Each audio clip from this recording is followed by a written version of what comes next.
Welcome to Phenom Wellness TV. I'm your host, Professor Troy Weaver. Today's topic is Travon Martin and the Human Matrix. Now what? First, we want to send our love to the Martin family for the loss of their son. And we hope that their healing is taking place at this time peacefully.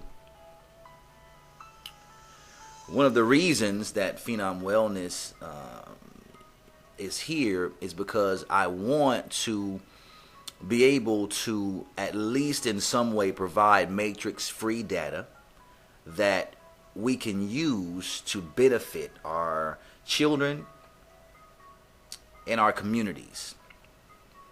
It's not an easy thing, but it's something that is part of my life's work and something that my mother would be proud that I'm doing. So in the wake of the Travon Martin situation, a lot of Americans and individuals around the world are trying to figure out what to do now. What do we tell our children about race, about the judicial legal system in America? What do we tell our young boys and our young girls about the environment in which they live? And the only thing that I could think of was to tell them the truth. And that is one of the reasons that Phenom Wellness Academy coaching is so important to me and to the young people and the parents that I work with. Learning and teaching our young people about the human matrix is the only way to be able to give them the information that they need in order to not only just be happy or, find some type of joy, but to keep themselves safe and secure, and to be able to raise their families to where they know what to say at certain situations. So there are a few things that we're going to talk about in this lesson. We're going to talk about race and how it applies to the human matrix.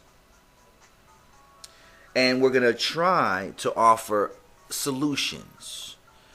If you're watching CNN and you're watching Fox and you're watching BET, what you're going to see is a lot of people talking about what happened. A lot of individuals talking about race and racism. People talking about violence and gun control. But you're not going to hear them talk about any type of realistic, sustainable solutions. You're not going to see any teenagers on these shows speaking about how they feel about race and racism and the Travon Martin tragedy. You're only going to see older adults who have some type of degree of some kind offering their supposedly a professional opinion. And we respect all opinions because, we live in an environment where everybody has one. So let's start off by talking about race. Now, we know at Phenom Wellness Academy, there are 7 energy elements in the human matrix. Race would fall up under the environment energy element. So just to give you a picture of what race looks like in America, today we have millions of interracial children that have a mother that is one race or culture and a father that is a different race or culture. We have millions of children that have been adopted into multi-racial families. And then we have our foreign population that come from all over the world, that their skin color is a variety of light tan, light brown to brown color. So race, just by being a word, means a lot different than what it meant a few years ago. Just a few years ago, 50, 40 years ago, one generation ago, the civil rights movement, was not far away from that period, and race was a lot different than it is now. Now, it's more about where you grow up at. Yeah, whether you grow up in the north, south, east, or west, that kind of dictates, what you're going to be into. And it seems to me that race is really more about what you're into versus the color of your skin. If you wear a certain kind of clothes, if you talk a certain way, if you like certain recreation, music, or sports, then that dictates more in our generation your racial content or your cultural content versus the color of your skin.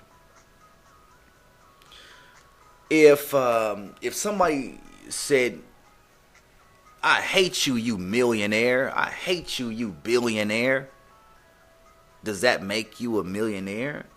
Are you going to feel any better because somebody said, "I hate you, you billionaire"? So, if someone calling you a millionaire doesn't make you one, then someone calling you a culture or a race doesn't make you anything different than what you were before. So race has to be something more than just the color of your skin.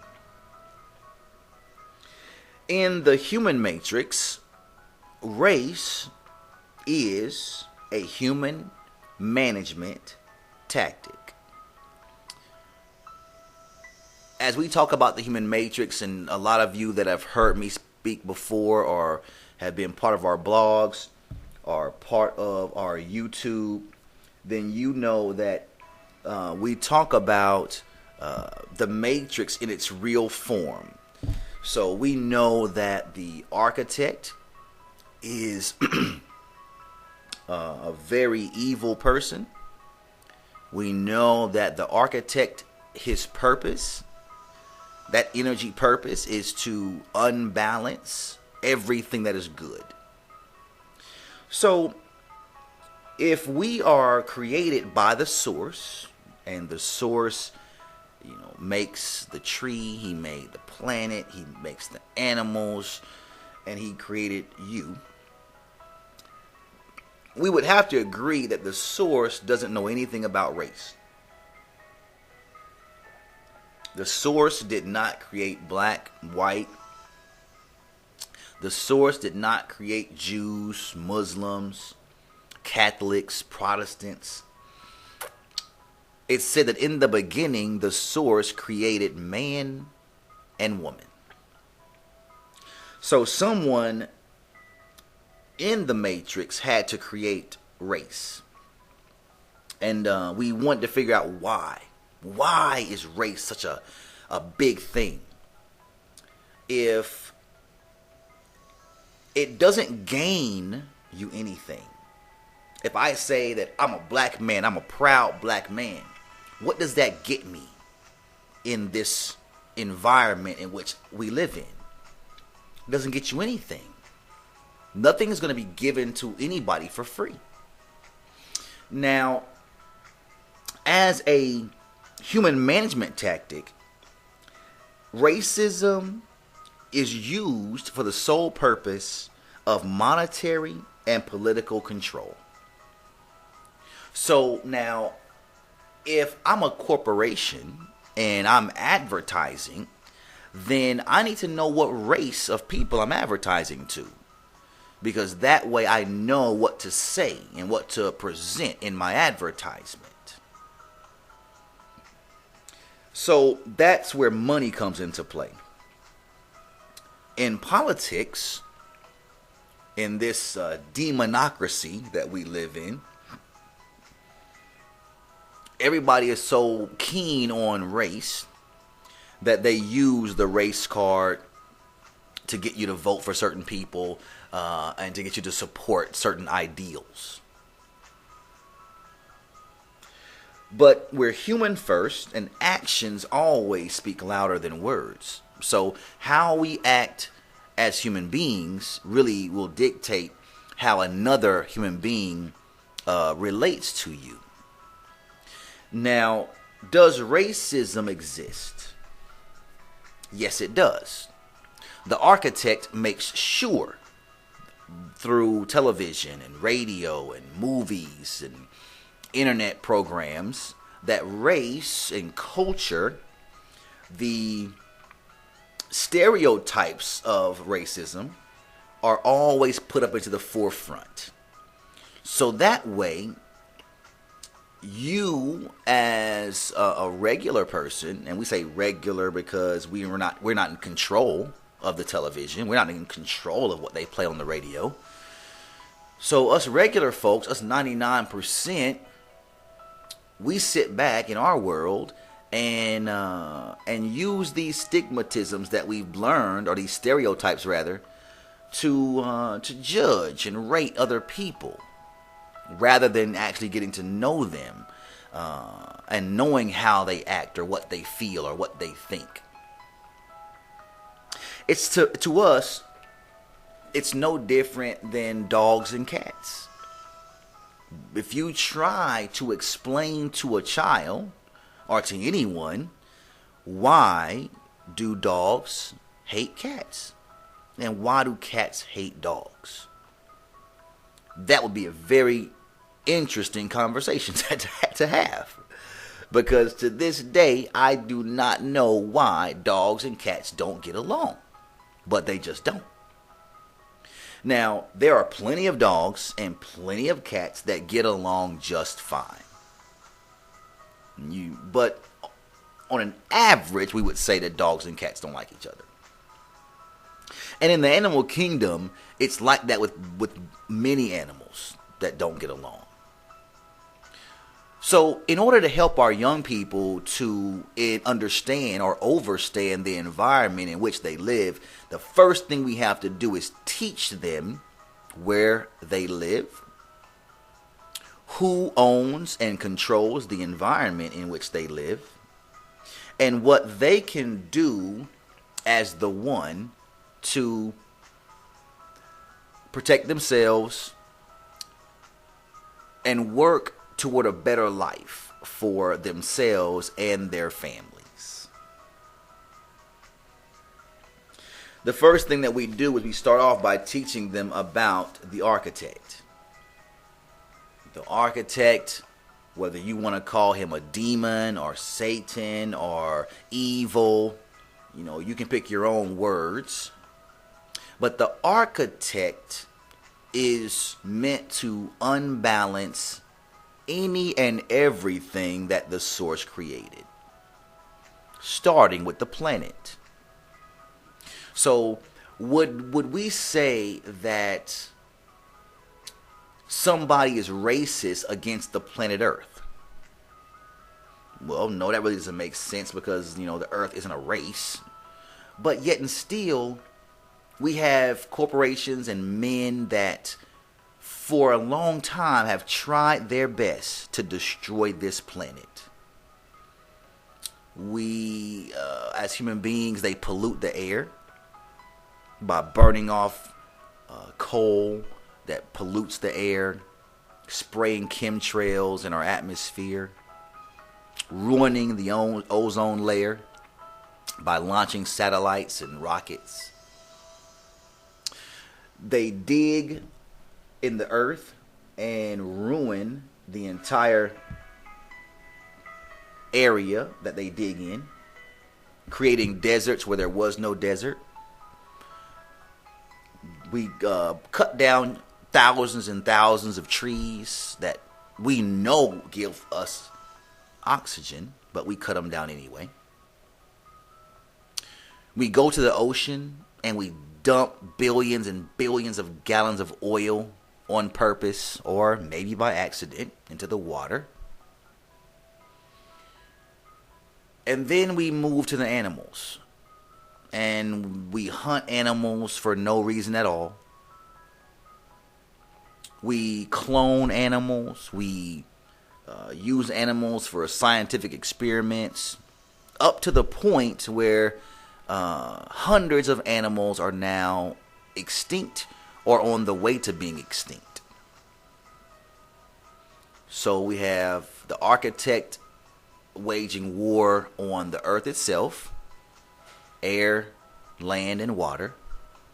We have the architect waging war on animals who've done nothing to us, to where we have hundreds and hundreds of animals that are now extinct, not of their own accord, but because of what man has done.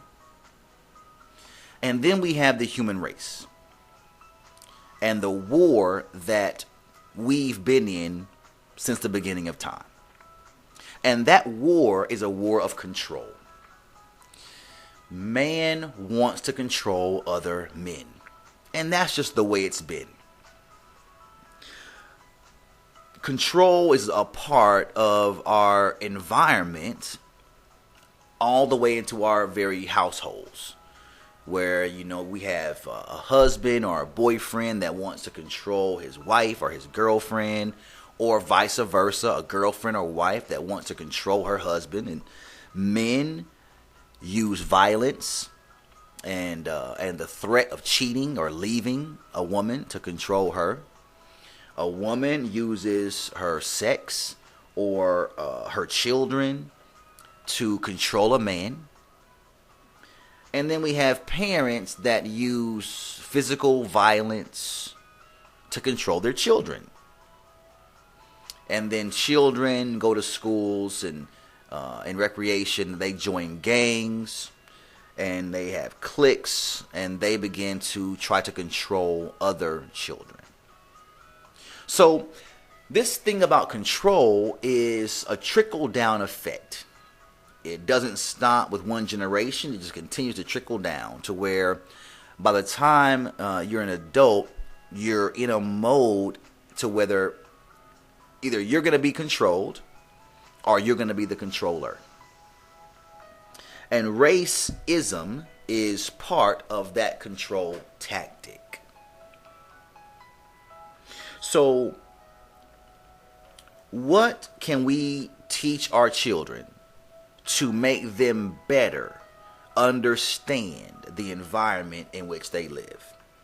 And we're using the Travon Martin situation as a situation to where we can learn from and help our young people and our parents to see some things that might be a little bit different that we can do.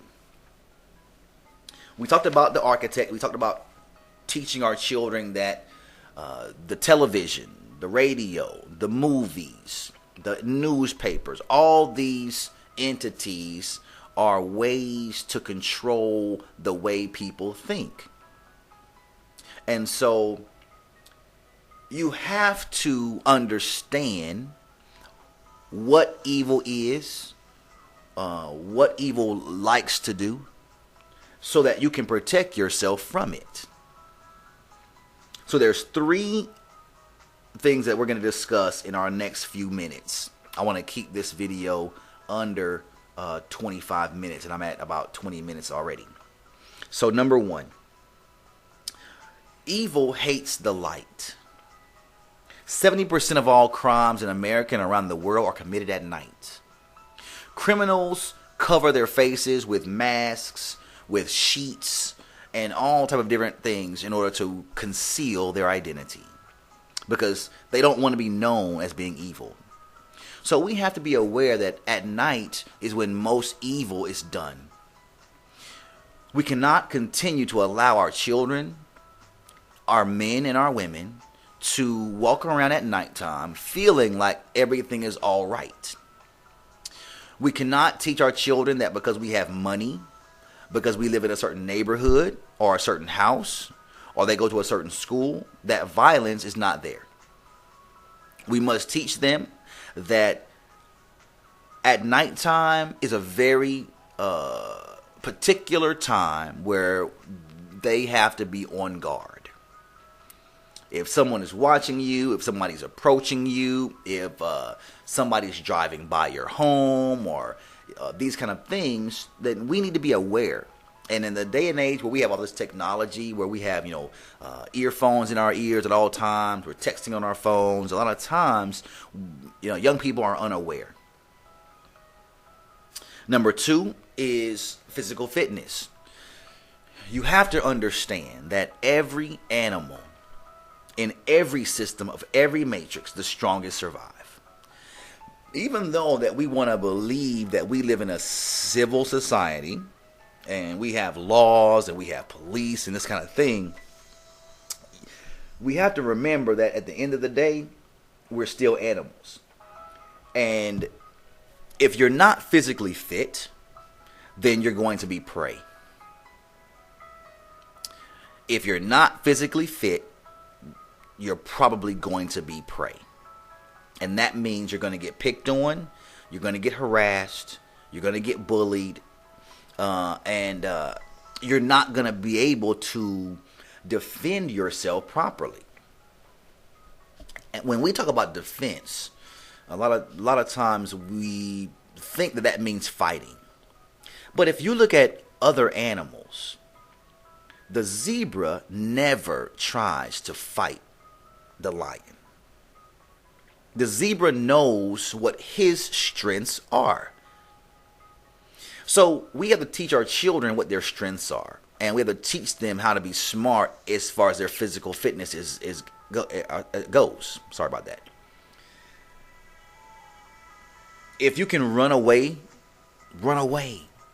You have to teach children that running from a situation or a problem is not being a punk. It's not being scared or anything like that. All animals have a sense of running and getting away from danger or getting to a safer place. But a lot of our children are not physically fit. A lot of our children cannot even run 2 or 3 blocks. So when bullies come, when crime comes their way, they don't have any way of defending themselves. And we know in our matrix, if you are poor, whether you're African American or otherwise, if you are poor, if you do not know an Agent Smith, or if you do not know someone who works for the architect, a judge, a lawyer, a police chief, a governor, a mayor, if you don't know any of those people and you defend yourself, you're probably going to go to jail for a while if you hurt somebody. So getting away is the best case scenario. Physical fitness is very important in that regard. We have to exercise our young people. We have to teach them that they have to be physically able to get away from danger. Even when traumatic accidents happen, being physically fit is going to help you to recover. And then the last thing I want to talk about is where race really is important. And I want you to listen very carefully. There are a lot of sick individuals in the world. And I'm not talking about mentally sick, even though we know there are plenty of them. We're talking about physically sick. And basically what we mean is that a lot of individuals around the world have kidney problems, heart problems, and they need organs. They need hearts, they need livers, they need kidneys. And the African American, the black gene, was the first gene on this planet, and it is the strongest gene. And so when it comes to a heart, our liver, our kidneys, the best organs are in young black people. So what we're having seen now is that the human sale of organs around the world is one of the biggest businesses in the world. They are taking our organs and shipping them all over the earth for billions upon billions of dollars. Don't take my word for it. You should sit down with your child and you should get on the internet with them and you should Google illegal sale of human organs. And go down the list that Google provides and do your own research. Young people, if you continue to walk around the street at night, if you continue to get drunk in clubs, if you continue to have reckless behavior, if they get a chance, if the architect and his crony evil agents get a chance, they will cut you open, take out your heart, your kidneys, and your liver, and put them on ice and sell them before they even put your body in the ground. Because there's somebody waiting on that, on your organs. So we have to, again, in conclusion, talk to our children about the real world that we live in. We cannot continue to make it seem like that we live in this peaceful, kind, loving system. We cannot continue to say that just because you're black, you're going to be profiled by everybody in the whole wide world. That isolates black boys and black girls and makes them feel inferior. It makes them feel weak. It makes them feel scared. Or it makes them feel like, oh, I'm better than everybody else because I used to be a king in Egypt. Or I used to rule the world and now they took it all from us. And neither of those extremes are good. We have to teach them that the architect is the evil unbalancer of all things good. That Agent Smith is the political system that runs the world. Police, mayors, governors, senators. That a democracy is not a fair system. It is simply the environment in which we live in. So we don't get mad about it. We don't get angry about it. You don't see zebras getting mad that they live in the jungle with the lion. We have to teach our children that physical fitness is very important and that they must keep themselves physically able-bodied so that they can defend themselves, get away from danger. We must teach them the 7 elements of the human matrix and in detail train them. That's what childhood is about. It's about training, not simply just talking to them, but actually taking them through different activities that train them and teach them about the environment in which they live and how to think and how to work and how to navigate in all the different aspects. And this is the reason why Phenom Wellness Academy, this is why I started it. Because I knew that if someone taught me these things, that I had to teach others so that it would be easier for you to navigate. And then lastly, we must talk about the sale of human organs and how we can keep ourselves safe and secure so that we are not being preyed upon for the benefit of others. It's a sad thing that young people are being targeted and killed on a regular basis. It's sad that their food is horrible. It's sad that their school systems are terrible. But these are things that we all can work on as a collective. But we can't do it unless we think outside of the human matrix. Thanks for joining me for this episode, and we hope to see you back soon. Be blessed, and we hope that your journey to wellness is progressing. Be safe. Peace.